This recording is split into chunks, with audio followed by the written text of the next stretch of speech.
Throne of Steel Episode 137. Thoughts arose concerning the fusion of careers and the strategic embrace of Cai'er. It is said the 11 powerhouses of the Assassin Temple are like the Holy Knights of the Night Temple. They are all assassins of the 9th Street hero level and the core strength of the Assassin Temple.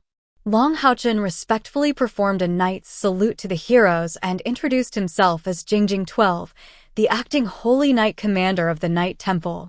Due to special reasons, he could not reveal his real name.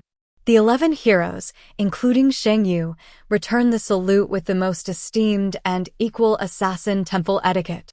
Sheng Yu sincerely welcomed the powerful Holy Knight. The Assassin Temple would never forget everything he had brought to Exorcism Pass. He expressed his hope that the friendship between the two temples would last forever and pledged that the Assassin Temple, under his leadership, would never back down if Long Haochen ever needed help. Sheng Yu's words were significant. Even Yang Haohan had never received such a promise. This meant that the Assassin Temple would do everything in its power to help Long Haochen should the need arise. Sheng Yu made such a solemn promise because Long Haochen's divine grace had arrived at just the right moment. There were many wounded at Exorcism Pass, suffering both physically and mentally. Under the continuous siege of the demon army, Exorcism Pass had been shrouded in a gray haze. The arrival of divine grace washed away the soldiers' fatigue and rekindled their confidence. It healed a large number of wounded and brought new life to Exorcism Pass. This powerful incantation greatly reversed the unfavorable situation Exorcism Pass faced. In Sheng Yu's view, the most important aspect of divine grace was its ability to heal psychological trauma and dispel the gloom in the hearts of the Exorcism Pass soldiers. Long Haochen was slightly stunned, but did not refuse Sheng Yu's promise. He simply bowed to Sheng Yu again. His reasons for not refusing were complex, stemming mainly from internal issues within the Temple Alliance.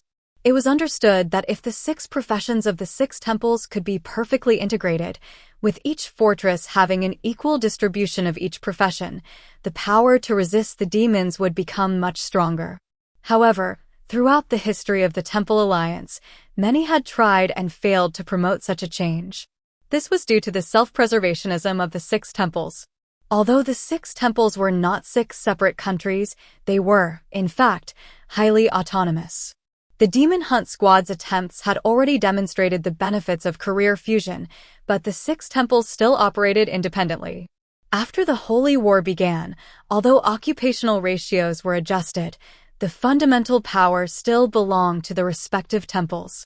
Long Tianying had spoken with Long Haochen for a considerable time about promoting the fusion of the 6 professions. The priest temple was the most supportive, while the other 5 temples were mostly opposed. The Night Temple's opposition was relatively minor, while the Assassin Temple, the Mage Temple, and the Soul Temple were the most vehemently opposed. Long Tianying told Long Haochen that, at least for now, this problem could not be solved, but that didn't mean it could never be solved. To truly merge the 6 temples, a highly centralized and powerful empire needed to be established to break down the self-imposed isolation of the 6 temples and achieve complete integration of their strength. Establishing such a nation would be extremely difficult, and unifying the opinions of the 6 temples was almost impossible. Long Tianying had Long Haochen visit each temple to understand them and prepare for this potential future endeavor. Although Long Haochen hadn't thought about becoming an emperor, he knew the importance of merging the power of the 6 temples. This holy war had severely damaged the alliance. Although the demons had also suffered losses, they were united under the demon god emperor, and their reproduction rate was terrifying. Based on the current situation, humanity would continue to be suppressed by the demons. Long Tianying had carefully analyzed the current situation of the 6 temples for Long Haochen. The Night Temple was the strongest, and closest to the Night Temple was the Assassin Temple. The Mage Temple and the Warrior Temple had a better relationship, while the Priest Temple and the Soul Temple were relatively independent. Therefore, if they wanted to unify the entire alliance in the future, with high centralization, they first needed to secure allies and gain the support of the Assassin Temple, then influence the other 4 temples. As Long Haochen returned the salute to Sheng Yu and the other heroes, recalling his grandfather's words, a figure suddenly squeezed through the crowd. The heroes did not stop her.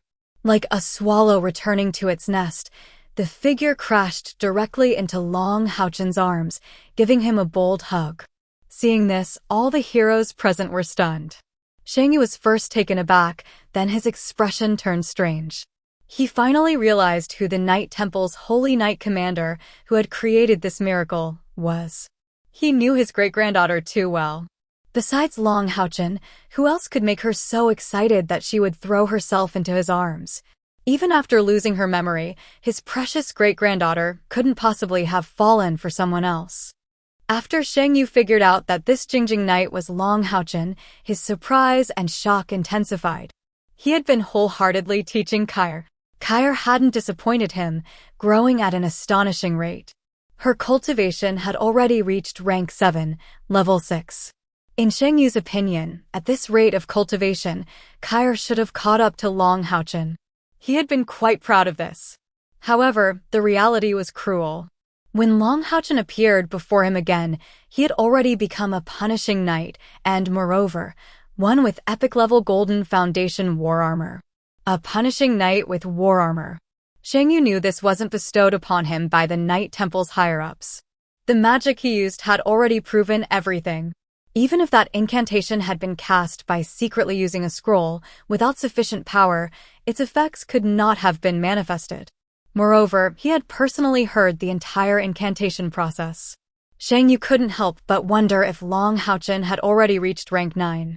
However, amidst the shock, his mood improved considerably. The promise he had made earlier was something he felt obligated to fulfill, but in his heart, he wasn't actually willing to owe the Night Temple such a large favor. But now it was different. The Assassin Temple owed the favor to his own great-grandson-in-law, who was, after all, family.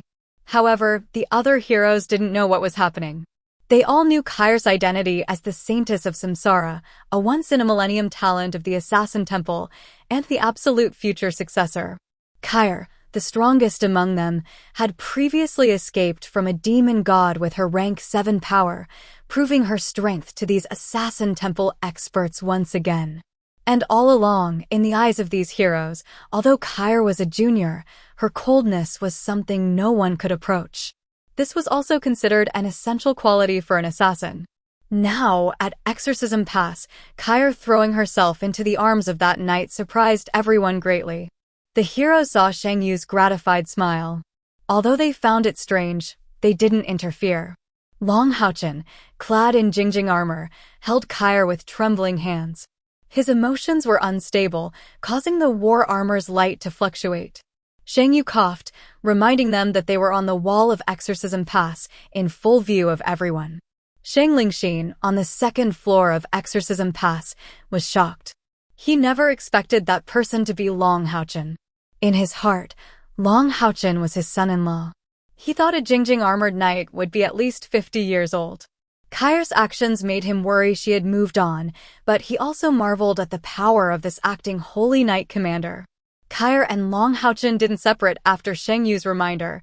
Cai'er used her invisibility skill, and the two of them, surrounded by heroes and under the gazes of the soldiers, descended from the wall. After arriving at the Assassin Temple, Sheng Yu saw Long Haochen without his war armor and still couldn't believe it. He led them to his private quarters. Cai'er nestled beside Long Haochen, feeling a strong attachment to him. Although her memories hadn't returned, she acknowledged her feelings for him. Long Haochen was about to perform a grand salute to Sheng Yu, but Sheng Yu stopped him and inquired about his cultivation methods. He marveled at how Long Haochen had become a rank 8 knight at such a young age, expressing his admiration. Long Haochen said he had been in deep meditation for a while and then trained his skills for half a year. Sheng Yu joked, asking if he had been in deep meditation for a year. He was stunned when Long Haochen nodded seriously. Sheng Yu then left the room. Cai'er laughed and said her great-grandfather was stunned. From Cai'er's expression, Long Haochen judged that her memory hadn't returned.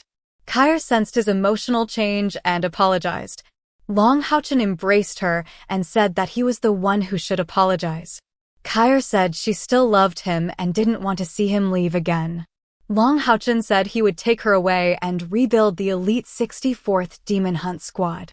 Cai'er asked if the Alliance would allow it. Long Haochen said it was tacitly approved, but they had to earn enough merit at each fortress. He thought they had enough at Exorcism Pass. If not, they could stay a bit longer. Just then, Shang Yu returned. Cai'er was shy to see her great-grandfather. Shang Yu said he was afraid something would happen if they were alone in a room. He said his great-granddaughter could only have children after officially getting married. Cai'er tugged on Shang Yu's beard. Shang Yu said it was for her own good. He was afraid Long Haochen would bully her. Long Haochen was surprised by Cai'er's closeness with her great-grandfather. He thought that Cai'er now had less gloom and had gained familial love. The barrier in his heart began to melt. Shang Yu asked Long Haochen to stay for 3 months, saying he had received a letter from Long Tianying requiring 1,000,000 merit points before he could leave. Long Haochen thought 3 months was too long. Shang Yu said if he could earn 1,000,000 merit points in 3 months, he was skilled indeed. Long Haochen said this wasn't fair. Shang Yu smugly said this was a promise. He had used it and it was gone. He told him to think it over. Long Haochen was speechless, but couldn't do anything. Shang Yu asked if he wanted to call him cunning. Long Haochen smiled wryly and said, "Ginger is indeed hotter when it's old." He requested Shang Yu to give him half the merit for killing the Sand Flame Demon and Luo Xian. And the merit for the Demon God's crown and the Demon Mirror couldn't be denied either. Shang Yu stared at Long Haochen wide-eyed, saying that he had become sly. He also expressed some hesitation about entrusting his great-granddaughter to him. Long Haochen was quite helpless. Shang Yu smugly said that having Long Haochen stay at Exorcism Pass to accompany Cai'er shouldn't be difficult. Long Haochen proposed staying for 1 month. During this month, he would devote himself to helping Exorcism Pass fight against the demons and wouldn't ask for merit. Shang Yu agreed to this proposal. They then left the private quarters. Shang Yu arranged accommodations for Long Haochen, having him stay with Han Yu. Clearly, Shang Yu was guarding against Long Haochen and Cai'er becoming too intimate. Over the next few days, the demons outside Exorcism Pass were unusually quiet. They seemed to be wary of the large-scale incantation Long Haochen had cast earlier. Shang Lingxin reported the situation at Exorcism Pass to Shang Yu, saying that everything was currently fine inside the pass. They had organized people to start repairing the city walls. It was rare for the demons to be so peaceful. With this buffer period, Exorcism Pass's defenses could be restored by at least 30%. Shang Lingxin and his wife now also knew that the Jingjing armored knight was Long Haochen. To conceal his true identity, Long Haochen wore the Jingjing armor every day, hiding his true appearance. As Shang Lingxin reported to Shang Yu, his gaze would occasionally drift towards Long Haochen. When they learned that the Jingjing armored knight was Long Haochen, their disbelief lasted for several hours. It hadn't been long since Long Haochen had led his demon hunt squad to Exorcism Pass for a mission. He was still very weak then, needing Shang Lingxin's protection in battle. Now, Long Haochen's cultivation had clearly surpassed his. Although Shang Lingxin had also broken through to rank 8, they were a whole generation apart in age. Shang Lingxin was proud and arrogant. He was subservient to Long Xingyu and Shang Yu, but he hadn't expected Long Haochen's cultivation to surpass his own. Shang Yu cleared his throat slightly and asked about the army reorganization. Shang Lingxin replied that it was going well. The originally lightly wounded had all returned to their units, and the seriously wounded had mostly become lightly wounded. Except for the disabled, most of the soldiers had returned to their original formations, recuperating while preparing for battle. Shang Yu nodded and told them that the soldiers who hadn't fully recovered should not participate in reinforcing the defenses. He turned his gaze to Long Haochen, a slight smile appearing on his face. He asked if their Holy Knight commander had any good suggestions. Long Haochen smiled wryly and said Shang Yu was teasing him again. In front of Shang Yu and Shang Lingxin, he didn't dare to speak. Shang Yu's expression turned serious. He sternly pointed out that Long Haochen's words were wrong. Privately, Long Haochen was a junior, but he should never forget his identity as a holy knight commander representing the Knight Temple. In many situations, being assertive was necessary. Otherwise, it would disgrace and damage the reputation of the Knight Temple. Long Haochen understood and respectfully acknowledged Shang Yu's words. Shang Yu continued, stating that although Long Haochen was young, his contributions to the alliance were significant. Long Haochen was the catalyst for this holy war. The alliance protected him not because he was Shang Yu's great-grandson-in-law or Long Tianying's grandson, but because of his own strength and his ability to destroy the demon god's pillar. Shang Yu's words were blunt, even callous, but they were the fundamental truth. If it weren't for Long Haochen's abilities, even if the end result were the same, the process would have been much more difficult. Therefore, Long Haochen had to strive for excellence. He was already a rank 8 holy knight. A holy knight of his age was unprecedented in the history of the alliance. Everyone believed that in the future, he was bound to become an extraordinary individual and a true leader of the alliance. Therefore, he should always hold himself to the highest standards. Shang Yu didn't want to hear Long Haochen say things like that again. He then asked him to share his thoughts. Shang Yu's words were harsh but enlightening to Long Haochen. He was helping Long Haochen change his self-perception.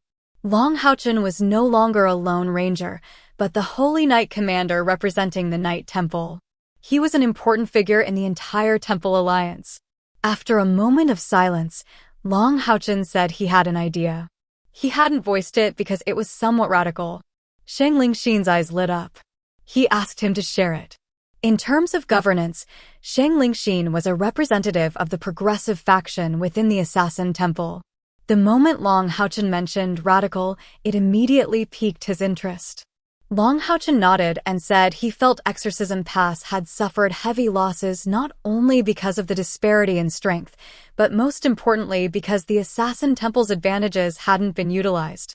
After saying this, he paused, observing Shang Yu and Shang Lingxin's reactions. Shang Yu was slightly taken aback. Shang Lingxin's eyes grew even brighter. He urged him to continue. Long Haochen pointed out that the Assassin Temple's advantage lay in offense, not defense. Having assassins defend on the city walls was a complete waste of their talents, like sending mages to charge on the battlefield. Exorcism Pass needed to defend, of course, but they could switch from passive defense to active defense. The best defense was a good offense. That day, he had seen over 10 hero-level assassin seniors within Exorcism Pass. With such power, even if they directly confronted the 8 demon gods, they wouldn't suffer too greatly, especially now that there was one less demon god. If they could disrupt and assassinate within the demon camp, disrupting the demon army's base camp, then the demon's strength when attacking Exorcism Pass would definitely be greatly reduced. Assassination, ambushes, surprise attacks, these were what assassins excelled at. Why not utilize these advantages? Passively enduring attacks would only make them more passive. Different professions should employ different methods when facing enemies. Well said. Shang Lingxin slapped his thigh, excitedly saying that Long Haochen was thinking along the same lines as him. Just then, Shang Yu snorted angrily beside them, interrupting the excited Shang Lingxin.